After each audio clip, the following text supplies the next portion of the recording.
Problemas históricos como el hambre, falta de vivienda, muertes por enfermedades curables. Todos estos son ahora problemas relativamente fáciles de resolver como humanidad. Si el mundo entero se decidiera por resolver cada uno de ellos, se resolverían en cuestión de meses o incluso menos. Esta capacidad de cambiar el mundo la hemos probado tan solo marginalmente en estos últimos meses. Y a pesar de esto, los resultados han sido increíbles, tanto mundial como localmente. Mundialmente lo estamos viendo en la carrera por la vacuna y en la colaboración global para el tratamiento del virus. En este tema quiero agradecer efusivamente y especialmente a la comunidad médica italiana, cuyos estudios fueron el inicio de los protocolos que salvaron miles de vidas en El Salvador, no digamos en el mundo entero, y que fueron desarrollados tomando un gran riesgo personal, más en ese momento que conocíamos tan poco de este virus. Gracias en nombre del pueblo de El Salvador. Los aplausos del mundo se quedarían cortos. Y localmente lo hemos visto en El Salvador, en cómo transformamos en meses un sistema de salud inhumano y sumamente precario a estar en el proceso de convertirse en uno de primer mundo. Nos falta, pero nos hemos dado cuenta de que si lo intentamos podemos lograr mucho más y más rápido de lo que nos imaginábamos. Cada día que pasa en donde no empecemos a unirnos y a trabajar en resolver los problemas del mundo y de la humanidad son vidas que se perderán para siempre. Son oportunidades que perderemos para siempre. En El Salvador lo estamos intentando y al mismo tiempo estamos limpiando y ordenando la casa, con problemas en el camino, pero gracias a Dios con excelentes resultados. Con la ayuda de países amigos hemos logrado bajar drásticamente todos los indicadores de inseguridad, homicidios, extorsiones, robos, etc. En nuestra administración hemos salvado un promedio de 9 vidas diarias que no han sido asesinadas, 9 familias que cada día estuvieran lamentando la muerte de un ser querido. Gracias a Dios hemos logrado esto y mucho más rápido de lo que pensábamos. Primero Dios, esta tendencia siga y podremos pronto convertir a El Salvador en uno de los lugares más seguros del continente. Un país que hasta hace tan solo 2 años era considerado por muchos el país más inseguro del mundo. Nos falta mucho todavía. Hay varios temas que tenemos que resolver. Pero si utilizamos las herramientas que como humanidad hemos creado, podemos acelerar este proceso que todos los países desarrollados tuvieron que pasar. Lo estamos haciendo. Estamos empezando a diseñar y a construir un nuevo país. Nuestra idea es empezar a construir un modelo de sociedad para el mundo, como ya lo son varias sociedades, cada una con sus particularidades, pero cada una un ejemplo de lo que podemos lograr como humanidad. Por eso, y con la idea de acelerar nuestra visión de lo que se puede hacer como sociedad interconectada, invito a todos los pensadores y hacedores del mundo que quieran ser parte del diseño y construcción de un país a trabajar con nosotros para construir el milagro salvadoreño. Aquí es un país donde ya existe la voluntad política para tomar este salto que tanto necesita la Asamblea General. Acá tendrán a disposición un gobierno con ganas e ideas y la vocación de un pueblo que quiere ver hacia adelante, que quiere crear su propio futuro y al mismo tiempo hacer una contribución a la humanidad.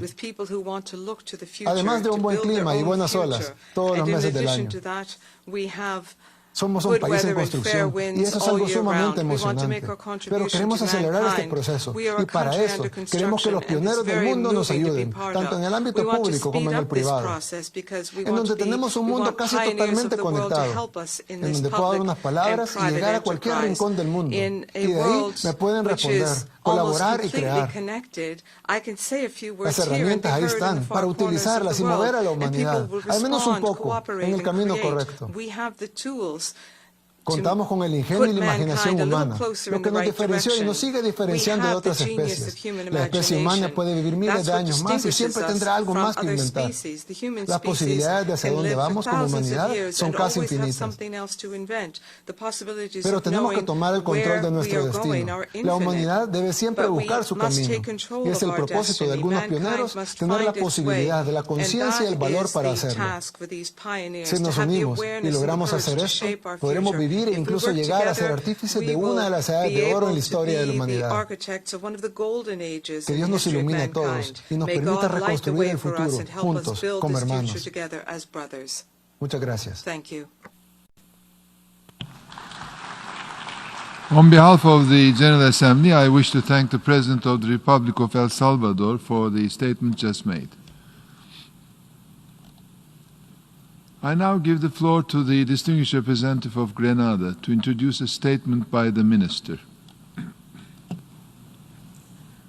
On the occasion of the general debate of this historic 75th session of the United Nations General Assembly, it is my distinct honor and privilege to introduce a pre-recorded statement by the Honorable Charles Peter David, Minister for Foreign Affairs of Grenada.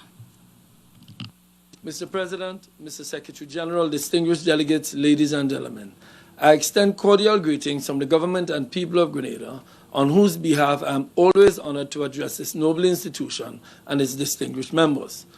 Mr. President, I join those before me in congratulating you on your election as President of this 75th session of the General Assembly. I am confident in your stewardship and assure you of my delegation's cooperation and support. Your presidency and leadership during these turbulent times require agility in navigating such waters. I also take this opportunity to commend your predecessor, Ambassador Tihani Mohamed Bande, for his able stewardship of the 74th General Assembly. I further wish to thank both you and Secretary General Gutierrez for your leadership and willingness to serve as guardians of the spirit of our UN Charter. Mr. President, Grenada recommits unwaveringly to the United Nations and its principles as outlined in the Charter. Our commitment in national and international fora alike to the norms of peace, equality, justice, and to human rights and multilateralism is clear. Let us never forget that the raison d'etre of this august body is essentially to solve the world's problems through multilateral efforts. The growing challenges we now face as a global community, such as poverty, poor education, and climate change, have been compounded by this dreaded pandemic and in turn risk stymieing the progress made in implementing the 2030 Agenda for Sustainable Development and achieving the Sustainable Development Goals. This risk is more acute than most to small island developing states, such as Grenada, given our unique vulnerabilities, including climate change impacts and high indebtedness. Mr. President, these are problems that cannot be solved by individual member states. Our efforts must be collective, focused, and strategic if we are to achieve meaningful progress for the future we want. It goes without saying that we are at a time of immense challenges, but consequently, equally immense opportunities. The world is at the juncture where the old realities meets the genuine potential of a new world order, only if we can grab this moment through genuine multilateralism. Across seas and continents, people have had to reconcile their pain with the hope that it is needed to survive and to thrive. The United Nations we need is a United Nations that respects, promotes, and encourages solidarity and joint action.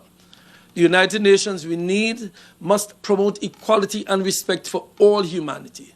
The United Nations we need must protect populations from the crippling effects of unilateral sanctions and other coercive measures. The United Nations we need must always keep at the forefront achieving sustainable development for all peoples. Whilst the values and goals of the Charter continue to be relevant today as they were 75 years ago, its commemoration provides us a singular opportunity to not only reflect on our achievements, but also on our shortcomings. Above all else, we must remain resolute in ensuring the inclusivity in overcoming and addressing the great challenges we face, and do so together. Mr. President, our assemblies are occurring in a global context with continued and increasing anxiety occasioned by the COVID-19 pandemic and the economic, social, and political upheavals that it has caused around the world. COVID-19 and its adverse impact on the economy of small states, particularly small island developing states, and the achievement of sustainable development goals cannot be overstated. In Grenada, for example, we are dealing with the devastating impact of the pandemic. From projections for an 8th consecutive year of growth, Grenada is now facing the stark reality of negative growth, triggered largely by the significant impact on tourism, construction, and education. This has resulted in a drastic decline in government revenue. In July, for instance, the combined revenue collection by Customs and Internal Revenue Division dropped by 53% compared to that of 2019, a decline likely to be replicated across our main revenue-generating departments over the next few months. a staggering figure for a small island, developing and microstate as Grenada. The government of Grenada is therefore utilizing its reserves and seeks international help to finance any deficits and bring relief to its citizens while continuing the fight against the deadly virus. Already, we have attracted funding from international and regional financial organizations and friendly governments. We continue to work at other sources for grant and soft loan financing, as well as explore options for debt relief. Notwithstanding these economic challenges, the government established a COVID-19 Economic Support Secretariat, along with the relevant stakeholders, with the aim of providing relief measures to the sectors most affected.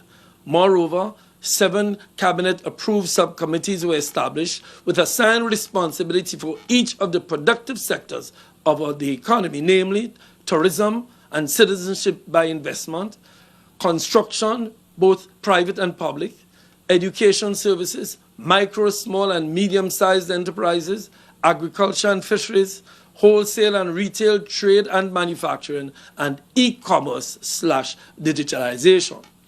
Mr. President, the inescapable fact, however, remains that despite the best efforts of individual governments like Grenada, the unprecedented global scourge has deep and lasting economic and social impacts on already vulnerable states.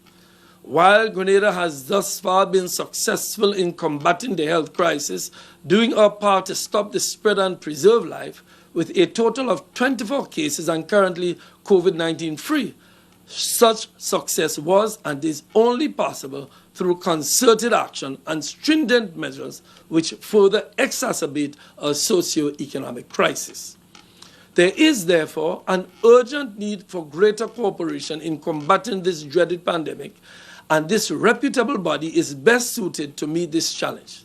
COVID-19 impacts us all, and we must work together as a failure of one link in our global chain to fight this pandemic affects us all. Mr. President, in the spirit of multilateralism and inclusion, Grenada has always supported and continues to support General Assembly Resolution 70/5, which calls for an end to the economic, commercial, and financial embargo imposed by the United States of America against Cuba. We call for an end to the embargo against the Cuban people, and we ask for continued solidarity and support for the government and people of Cuba. In spite of all its challenges, the role Cuba has played globally in helping to fight this global pandemic must be noted and lauded. The country's doctors have been at the forefront of this battle in all regions of the world. Grenada wants to thank the government and people of Cuba for their assistance in our own fight, as well as all the other nations which provided direct assistance in this regard. Mr. President, the United Nations membership must make Article 3 of the Charter a major priority in the next few years. Our founding fathers called for this body to achieve international cooperation in solving international problems of an economic, social, cultural, or humanitarian character, and in promoting and encouraging respect for human rights and for fundamental freedoms for all without distinction as to race, sex, language, or religion. We must do all in our part to provide added economic opportunities for the developing world. I therefore call on the Economic and Social Council to actively pursue undertakings that could create an encouraging atmosphere for member states to have the opportunity to raise the standard of living of its people, particularly in this pandemic period. In this current global environment, we must be ever conscious that inclusion in the process of the global economy is vital. Finally, I must recall Article 1 of the United Nations Charter, which calls for the organization to maintain international peace and security, and to that end, to take effective collective measures for the prevention and removal of threats to peace. We must be relentless in our pursuit of the purposes of this organization. Our challenge is to work towards the strengthening of multilateralism if we are to effectively address the global issues that threaten humanity. Our quest must be for economic opportunities for all states, and our goal should be for the peaceful coexistence of all peoples of the international community. Indeed, Mr. President, if we can achieve this, we'll be well on our way to achieving the future we want. I thank you.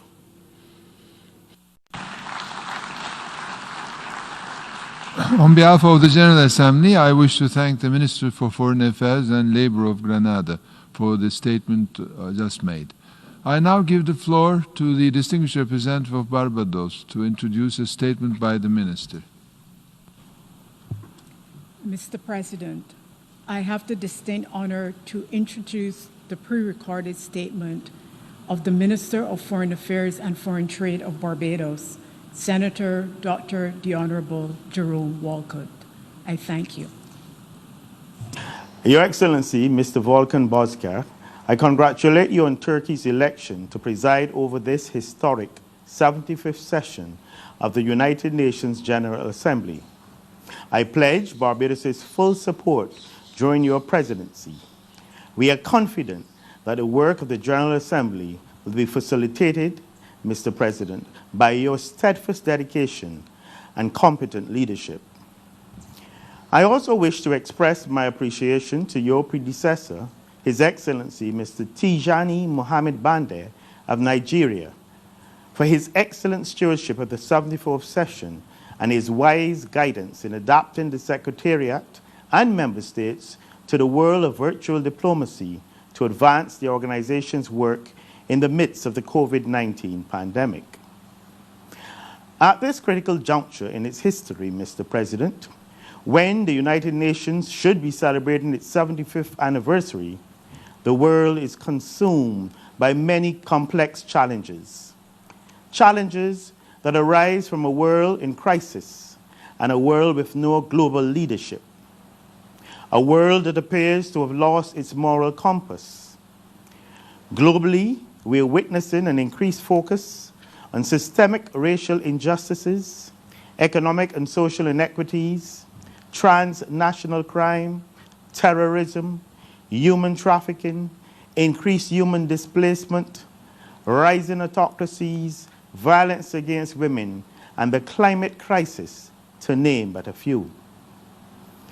Geopolitical tensions are increasing as some countries, displaying an alarming preference for unilateral action, are dominating and marginalizing others.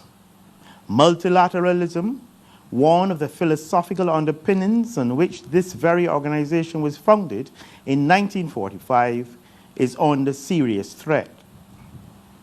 Power imbalances are causing the world to lose its equilibrium.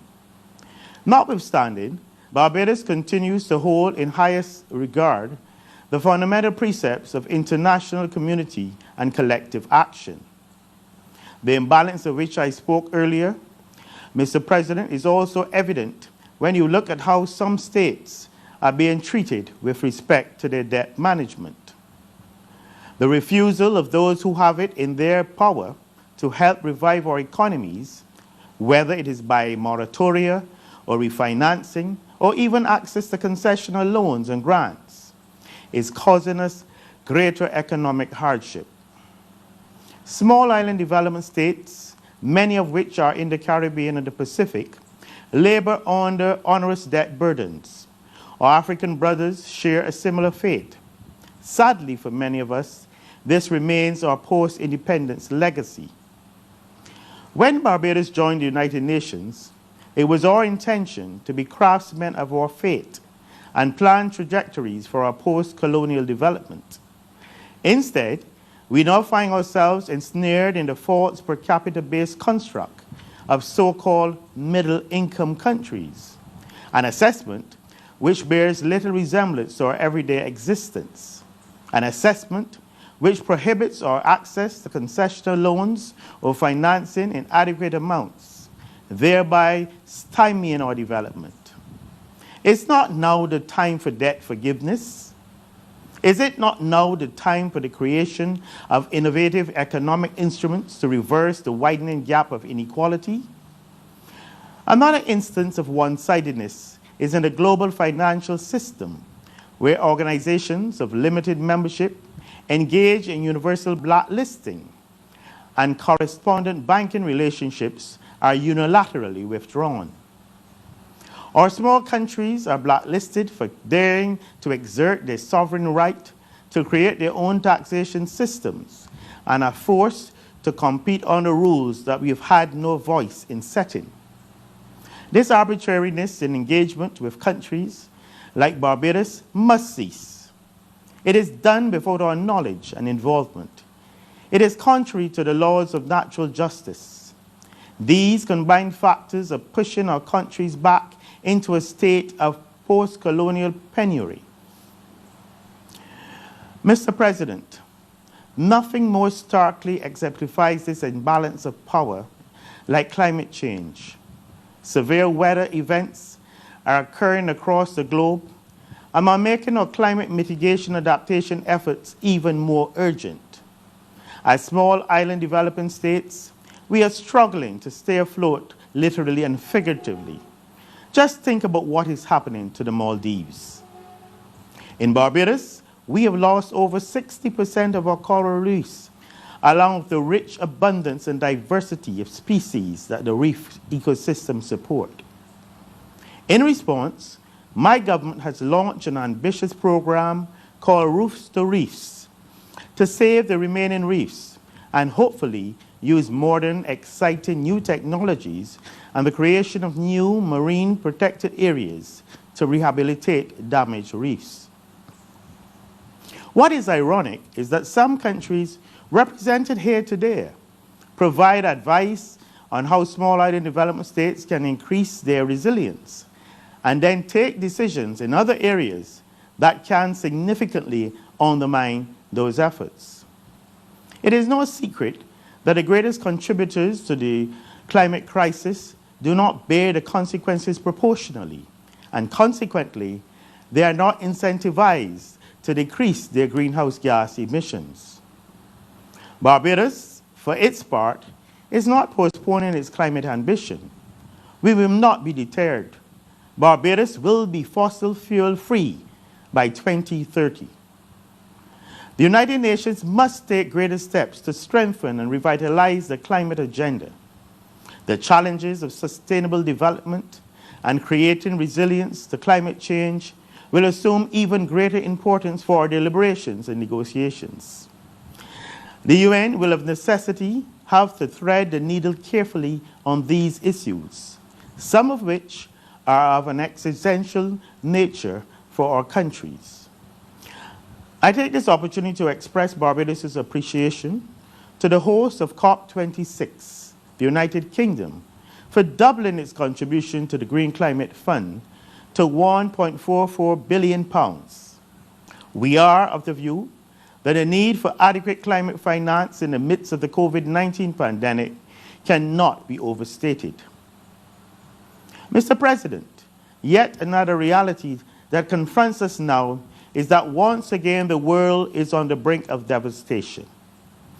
This time at the hands of a pervasive new enemy, the COVID-19 pandemic. This novel coronavirus has stripped us bare.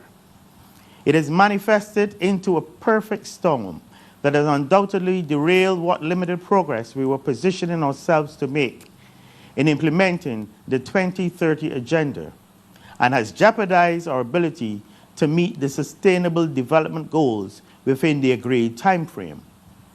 Above all, it has exacted a horrific toll on millions of families worldwide and has already taken close to 1 million lives.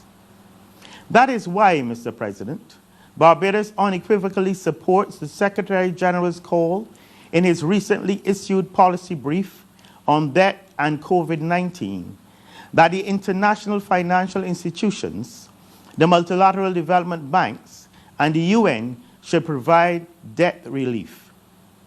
Equally, we support the calls by ECLAC for the use of a vulnerability index through which issues of debt can be addressed and access to capital determined.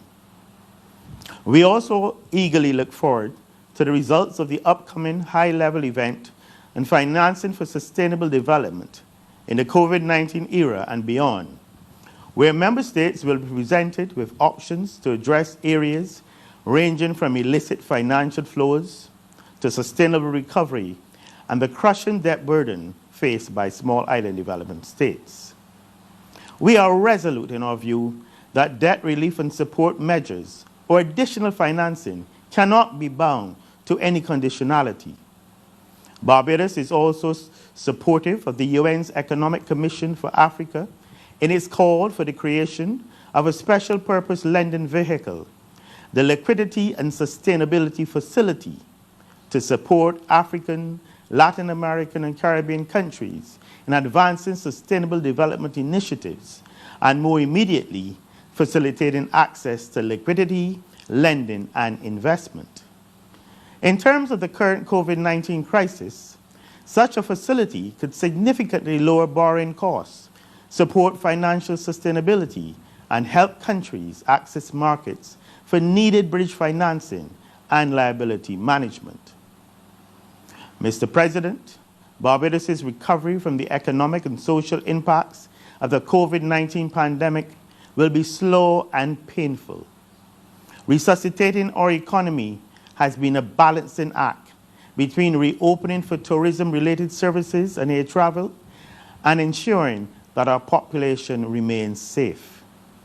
Given the importance of the global tourism industry, we are of the firm view that workers in these sectors should be prioritized among those frontline workers earmarked to receive approved vaccinations. This would put hundreds of millions of people back to work and stimulate the largest global economic driver. Barbados and the Caribbean community owe a great debt of gratitude to Director General Dr. Tedros Ghebreyesus and the World Health Organization for their support and solidarity in ensuring our access to stocks of tests and equipment needed to combat COVID-19. Barbados is also grateful for the assistance received from many other countries, allies, partners, and international agencies around the world, which enable us to manage and control the spread of the virus. The United Nations must continue to play a key role in the global response to the pandemic, to help its members in their recovery, and to assist them to build back better and greener, better economies, better societies, better conditions for the upliftment of the poor and marginalized. Permit me, Mr. President, to mention a few other issues of key importance to Barbados. It is widely recognized that chronic, non-communicable diseases are a global problem and constitute the largest cause of morbidity and mortality in the world. We therefore call on the United Nations through its Interagency Task Force on the Prevention and Control of NCDs under the World Health Organization to develop a health strategy aimed at treating these NCDs as part of a comprehensive development plan. I take this opportunity to point out the nexus between NCDs as both predisposing and exacerbating factors for COVID-19. This linkage makes the management of NCDs all the more critical. Mr. President, Barbados calls once again for an end to the economic and trade embargo imposed on Cuba, our sister Caribbean nation. Deep bonds of friendship and family link our two countries, and I wish to place on record Barbados' deep gratitude to the government and people of Cuba for their invaluable assistance rendered through the provision of much-needed healthcare workers to help us respond to COVID-19. With respect to Venezuela, Barbados continues to call for sustainable, legitimate, and peaceful stability in this important regional partner. In this regard, we look forward to the holding of inclusive elections. I am pleased to advise, Mr. President, that from April the 25th to the 30th, 2021, Barbados will be the first small island development state to host the UNCTAD quadrennial meeting. We eagerly await the opportunity to welcome the world to our shores. The UNCTAD 15 theme, From Inequality and Vulnerability to Prosperity for All, will facilitate the discussion of a wide range of issues, including the impact of COVID-19, not just on trade and development, but also on our ability to attain the SDGs and the Agenda 2030. We will also focus on the future of the multilateral trading system, the measurement of vulnerability, the management of debt, and the structural transformation of developing countries. Mr. President, let me emphasize that Barbados is clear in its conviction that after 75 years, the United Nations remains the preeminent organization to respond to the global challenges before us and to support the international community in the task of rebuilding our societies and economies in an inclusive and sustainable manner. However, the organization must become nimble and focus more on people, more on delivery, and less on bureaucracy. Barbados fully supports Secretary General Guterres in his repeated calls for a new global deal. This new global deal must make the United Nations relevant, not only to its founding members, but also to countries like Barbados, which joined the organization well after its creation. Mr. President, now is the time for leaders to foster unity and solidarity. Now is the time for us to display global moral leadership, to promote international cooperation and collective action. I am obliged to you.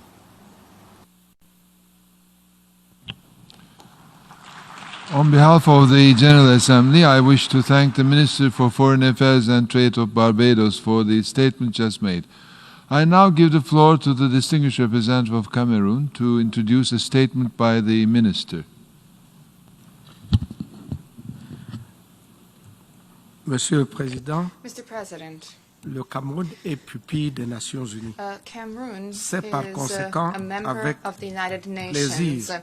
Hence, et aussi it is grand with honneur tremendous pleasure que and a j'ai great introduit honor for me to l'allocution introduce the préenregistrée statement, the de Son pre-recorded Excellence Paul statement Biya, of His Excellency Président Paul de la Biya, République et chef de President l'État du Cameroun, of the Republic, allocution head of state of prononcée par Cameroon, Son the Excellence statement to be Mbela delivered by His Mbela, Excellency ministre des Mbela Relations Mbela, extérieures. Minister for Foreign Relations. Monsieur le Président, Mr. President, le Président de la République du the Cameroun, President of the Republic of Son Cameroon, Excellence Paul Biya, His Excellency Paul vous Biya, transmet par ma voix wishes to convey to à you through vous-même, myself, à Monsieur le Secrétaire to you, Général, the Secretary General, ainsi qu'à tous as ses well pairs, as ses salutations les plus cordiales. the warmest Aussi greetings. m'a-t-il fait l'honneur It is also a de great honor prononcer au cours de ces to assises consacrées speak before the au General débat général on et the en son theme nom la présente déclaration. and to deliver Je the cite. following statement. I quote, Monsieur le Président, Mr. President, c'est avec un it réel is plaisir with tremendous que je pleasure prends aujourd'hui la that I parole take the floor pour today contribuer au débat in général addressing the de cette General année Assembly during the general sur le debate for thème this year l'avenir on the que nous theme, voulons, the future we want, l'ONU qu'il the nous United faut, Nations we réaffirmons need, notre reaffirming attachement our collectif collective commitment to multilatéralisme. multilateralism. Qu'il me soit permis I wish tout d'abord to de begin vous féliciter, by ainsi que congratulating les autres you, membres du bureau, as well as other members of the pour Bureau, votre brillante élection upon your à la well-deserved présidence election de to the cette presidency 75e of the session 75th de session l'Assemblée of générale. the